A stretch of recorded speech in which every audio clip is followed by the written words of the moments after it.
Gonzalo, buenas noches y bienvenido. Muchas gracias. Oye, a ver, ¿cuál sería? Bueno, quiero que nos cuentes en qué consiste tu denuncia, por supuesto, pero además, ¿en qué? No, explica, hay una denuncia, la gente no... Sí, pues empecemos por eso y después te consultaremos qué crees que puede pasar si proclaman en estas circunstancias a Castillo como presidente. Existe en el Perú y tal vez en otros países una actitud de la gente donde se ha llegado a la conclusión de que la Constitución no rige y que el Código Penal no rige, que no existen delitos. No, el Código Penal es para un anaquel y la Constitución es para un anaquel. No, el Código Penal tipifica delitos, claro, y la Constitución contiene preceptos que se tienen que cumplir. En consecuencia, no procede que nos olvidemos de la realidad. Este Jurado Nacional de Elecciones, me refiero específicamente a Salas Arenas, me refiero a Rodríguez Vélez y me refiero a San Ginés, han incurrido en delitos contra la voluntad popular en la modalidad, y me refiero a artículo 359 del Código Penal, inciso quinto, en la modalidad de alteración del resultado electoral y de tornar imposible el escrutinio. Es explícito, pero no lo quieren reconocer. La verdad es que este este Jurado Nacional de Elecciones está violando todos los artículos que rigen en la Constitución, que rigen al Jurado Nacional de Elecciones. Cuando este señor Salas Arenas, digo señor por decirle de una forma, cuando este Salas Arenas señala que no puede abrir las causas a prueba, miente el señor Salas Arenas, porque el artículo 181 de la Constitución es explícito en establecer que los procesos que giran por ante el Jurado Nacional de Elecciones son no procesos de puro derecho ni de casación, que es lo que él cree. No, se refieren a materia de hechos, se tienen que dilucidar hechos. El artículo 181 lo recito. Dice, el Jurado Nacional de Elecciones está obligado a apreciar los hechos con criterio de conciencia.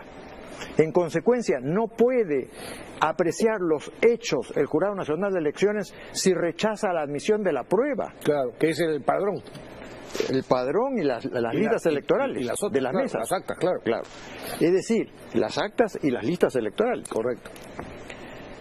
No se puede apreciar, no se puede cumplir con la obligación constitucional de apreciar los hechos con criterio de conciencia si resulta que rechaza la admisión de la prueba y rechaza disponer la actuación de la prueba. Evidente.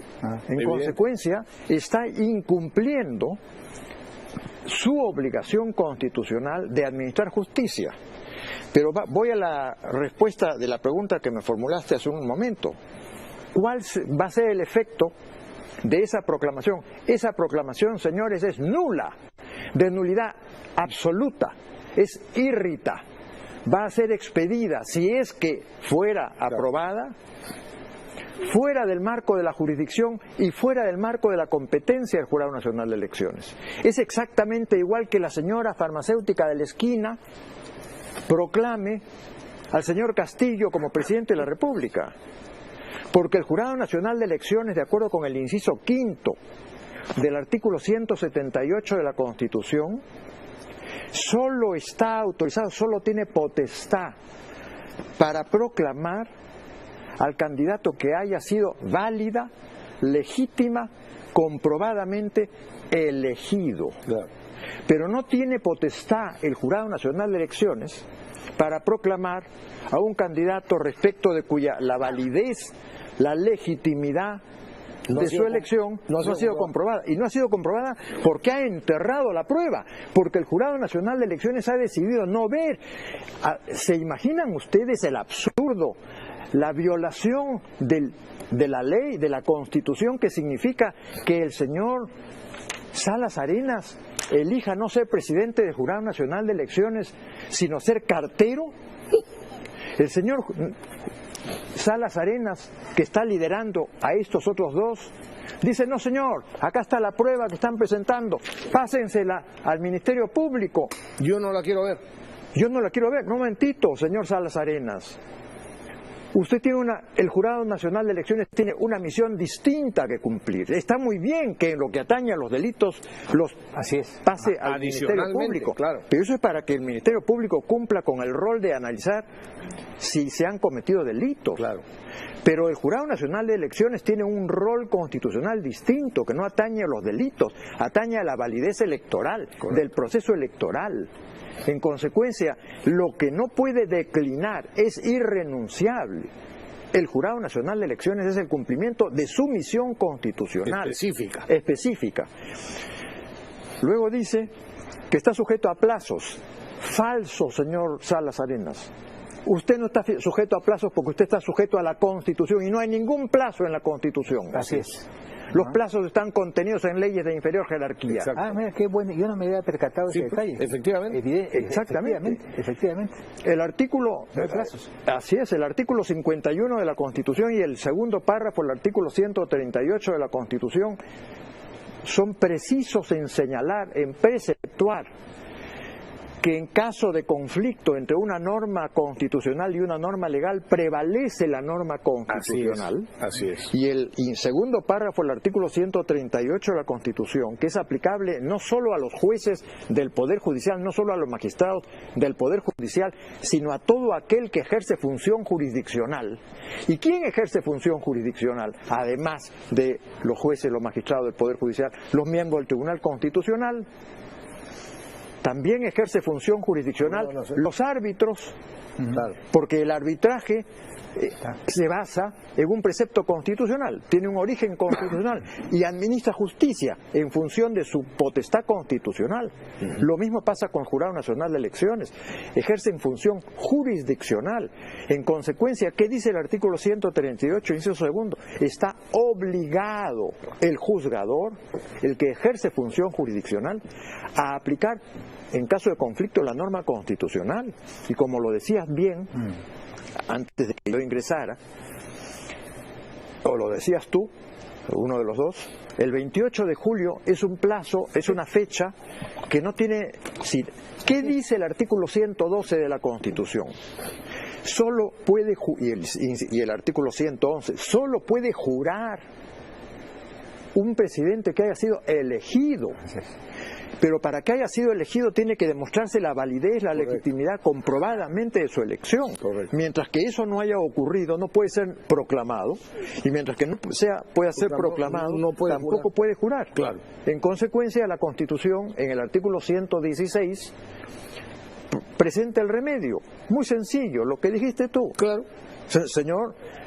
Hay dos tipos de impedimentos. Su periodo, claro. No se ha proclamado al presidente todavía porque no se puede, entra a reemplazarlo el presidente temporalmente, el presidente del Congreso. Exactamente. El artículo 116 de la Constitución contempla dos tipos de impedimentos para que el presidente de la República asuma y ejerza la presidencia.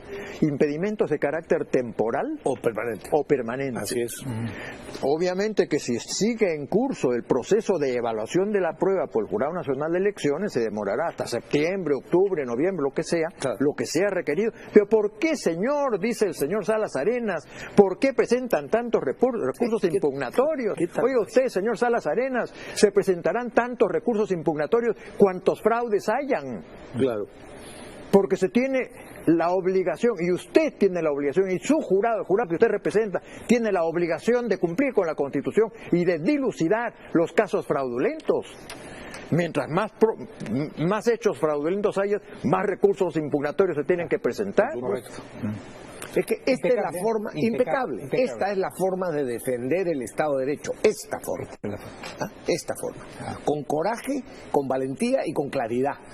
A ver qué dicen en el Poder Judicial. Bueno, y en la denuncia esta... Bueno, ¿cuáles son los delitos en que ha incurrido el señor Salas Arenas, el señor Rodríguez Vélez y el señor Sanginés? Delito contra la voluntad popular en la modalidad de alteración de los resultados electorales y de tornar imposible el escrutinio.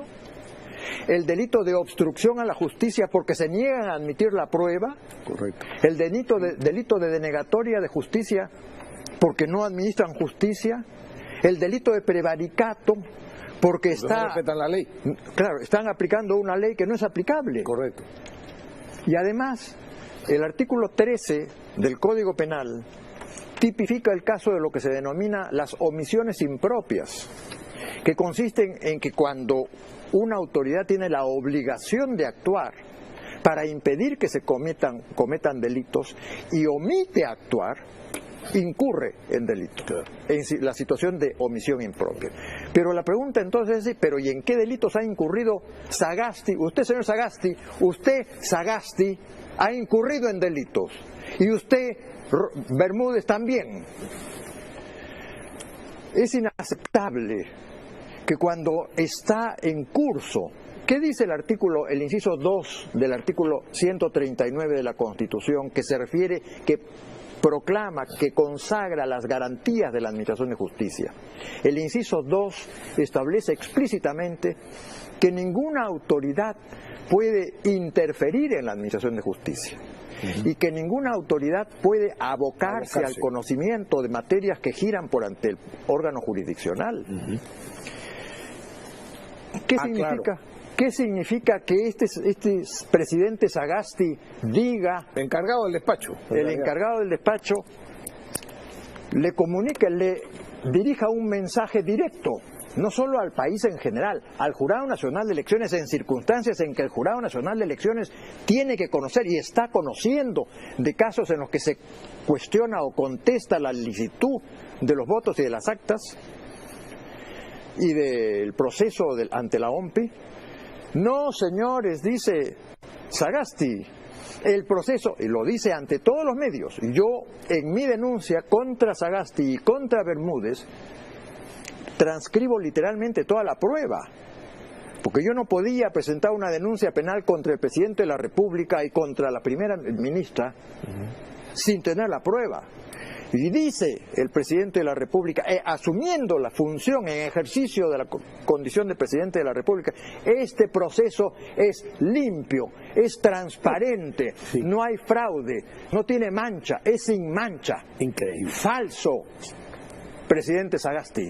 Usted miente, presidente Sagasti. Pero aunque no, perdóname, aunque no mintiera, él no tiene derecho a hacer esa afirmación mientras no esté concluido porque está interfiriendo, porque está ejerciendo presión sobre el órgano jurisdiccional. ¿Y qué dice la primera ministra Bermúdez ante RPP? Dice, no existe ningún indicio.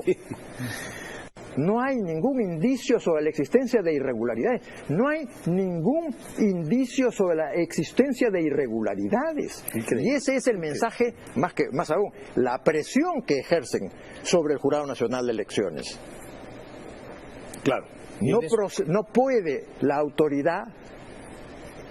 Además hay que tener presente lo siguiente, el artículo 123 de la Constitución, en su inciso primero, declara explícitamente que el presidente de la República es el principal portavoz del gobierno y que el presidente del Consejo de Ministros es el segundo portavoz del gobierno, después del presidente. Actúan en calidad de portavoces del gobierno, presionando, ejerciendo presión. Es decir, con eso, ¿cuál es el delito de Sagasti y el delito de Bermúdez? Instigación a la comisión de delitos. Claro. El artículo 24 del Código Penal define qué es y cuáles son los efectos de la instigación. Y dice que el instigador incurre en el delito subyacente en calidad de coautor. Es decir, si el Jurado Nacional de Elecciones está omitiendo cumplir con sus obligaciones constitucionales y está incurriendo en delitos, porque está incurriendo en el delito contra la voluntad popular, el presidente de la República está instigando porque además, luego de decir este proceso es limpio, exhorta, invoca a que se proceda a la más pronta proclamación. Así es. Increíble. En consecuencia, en calidad de instigador, el presidente de la República ha incurrido y la primera ministra ha incurrido en el delito en los delitos subyacentes en calidad de instigador y en el delito de abocamiento a causas que giran por ante el Poder Jurisdiccional. Clarísimo, clarísimo. Entonces yo lo que quiero decir, a ver que alguien refute con coherencia esta denuncia. Yo quiero decirle a mis conciudadanos, quiero decirle a todos los que me escuchan, que lo que está en juego aquí es la libertad, la democracia, el orden constitucional, el Estado de Derecho. Por supuesto. Tenemos la obligación de no quedarnos callados, no podemos mentir, no tengamos miedo. Hay fraude electoral, he demostrado con hechos y con los fundamentos de derecho que existe fraude electoral en este proceso, pero no solo como la gente quiere decir a nivel de las mesas de sufragio. No, señor, el fraude electoral también está a nivel de la OMPE, también está a nivel de los jurados especiales electorales especiales, pero sobre todo está a nivel del presidente de la República, a nivel del presidente del Consejo de Ministros y a nivel de los 3 miembros del Jurado Nacional de Elecciones que incluyen a su presidente. Esa es la denuncia que he presentado con toda la prueba. He dedicado un enorme esfuerzo para poder acopiar toda la prueba y para poder articularla, correlacionarla con la Constitución, con el Código Penal. Déjame decir una cosa, he leído la denuncia y le ha hecho el trabajo. En realidad, lo que contiene la denuncia de Gonzalo no es más que lo que debería ser el dictamen fiscal. El dictamen del fiscal. Claro, para la acusación fiscal. Exactamente, claro. exactamente. Ya, así es. Brillante, Gonzalo. Pero tiene, y con esto concluyo si me permiten, tiene la obligación constitucional, legal, funcional y sobre todo penal. La fiscal de la Nación, Zoraida Ábalos. Usted tiene que procesar inmediatamente mi denuncia. Yo he dejado constancia en mi denuncia que usted tiene que inmediatamente comunicar al Congreso de la República las denuncias relacionadas a los 3 de los 5, los 3 aforados, que son el Presidente de la República, la Primera Ministra y el Magistrado de la Corte Suprema que ejerce la función de Presidente del Jurado Nacional de Elecciones. Quiero que se sepa que el artículo 179 de la Constitución, inciso primero, no solo precisa que preside el Jurado Nacional, digamos, que integra el Jurado Nacional de Elecciones una persona elegida por la Corte Suprema, sino que además agrega, representa a la Corte Suprema. Claro. O sea que Salas Arenas es representante de la Corte Suprema en su condición de presidente del Jurado Nacional de Elecciones. Por supuesto. Bueno, yo quiero agradecerles, para mí siempre es un enorme gusto estar con ustedes. Estupendo, Gonzalo. Es un honor estar con ustedes. Ojalá que por lo menos con esto se reaccione la justicia. Pero en fin, así hay que defenderlo. Así hay que defender el Estado de Derecho y la democracia. Gracias, Muy bien, Gonzalo. Muy bien. Muy bien. Muchas gracias. Estupendo trabajo. Felicitaciones. Nos vamos a una